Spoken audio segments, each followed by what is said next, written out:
গভর্নরের সঙ্গে বৈঠক করছেন আইএমএফ এর প্রতিনিধি দল। এই মুহূর্তে বাংলাদেশ ব্যাংকের সামনে আছেন সহকর্মী কাজল আব্দুল্লাহ। সরাসরি যাব তার কাছে।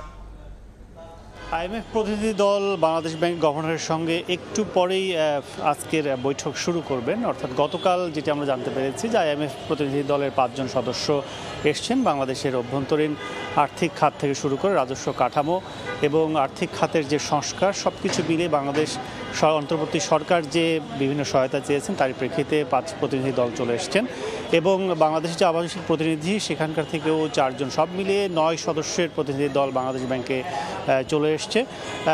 একটু পরেই শুরু করবেন গভর্নরের সাথে বৈঠক।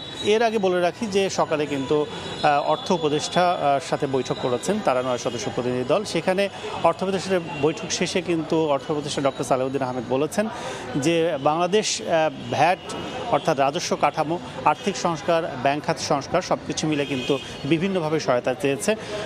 বিশ্ব মোড়ল যেহেতু আর্থিক খাতের নিয়ন্ত্রক সংস্থা বলা হয় আইএমএফকে, সেক্ষেত্রে সংস্থাটি তাদের আশ্বাসও দিয়েছে এবং আর্থিকভাবে যেটি আমরা শুনতে পেরেছি যে একটি ঋণ আমাদের যেহেতু নেওয়া আছে বাংলাদেশের, সেক্ষেত্রে ঋণের বিপরীতে আরও $3 বিলিয়ন কিন্তু তাদের সংস্থাটি থেকে কিন্তু সহায়তা চেয়েছে সরকার। এটি শুনতে পেরেছি, জানতে পেরেছি আমরা। তবে অর্থ উপদেষ্টা বিষয়টি এখনও নিশ্চিত করেন। তিনি বলেছেন যে অন্তর্বর্তী সরকার বিভিন্ন সংস্থার সাথে, বিভিন্ন দাতা গোষ্ঠীর সাথে কিন্তু আলোচনা করছেন এবং অর্থ খাতের সংস্কার থেকে শুরু করে জাতীয় বাজেট সহায়তা, সংকট উত্তরণের জন্য বিভিন্নভাবে সহায়তা চাচ্ছেন।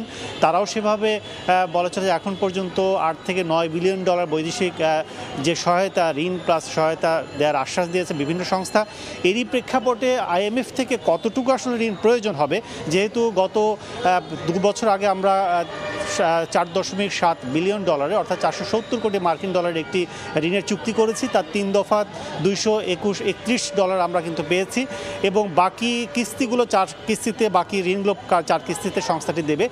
এর পরিপ্রেক্ষিতে আবার নতুন করে যে ঋণ, সেই ঋণ কাঠামোতে আসলে বাংলাদেশের পরিশোধের যে সক্ষমতা, আর্থিক খাতের যে সংস্কার, যেসব শর্ত রয়েছে সব কিছু মিলে সেই শর্ত পরিপালন সাপেক্ষে বাংলাদেশ নতুন করে ঋণ পাওয়ার কতটুকু যোগ্যতা রাখে, সক্ষমতা কতটুকু আছে, সব মিলে এই বিষয়গুলো 7 দিন যাবৎ এই টিম, আইএমএফের টিম এখানে বাংলাদেশের বিভিন্ন দপ্তরের সাথে বৈঠক করবেন এবং সংস্কার নিয়ে বিভিন্ন আলোচনা করবেন এবং চূড়ান্তভাবে যেটি নির্ধারণ হবে আগামী মাসে আইএমএফের বোর্ডে, সেটি কিন্তু সবশেষ কথা বলেছেন অর্থ উপদেষ্টা। তো আমার কাছে এই ছিল সবশেষ বাংলাদেশ ব্যাংক থেকে। বাংলাদেশ ব্যাংকের সামনে থেকে সহকর্মী কাজল আব্দুল্লাহ তিনি জানাচ্ছিলেন আইএমএফ এবং অর্থ উপদেষ্টার বৈঠকের সবশেষ খবর।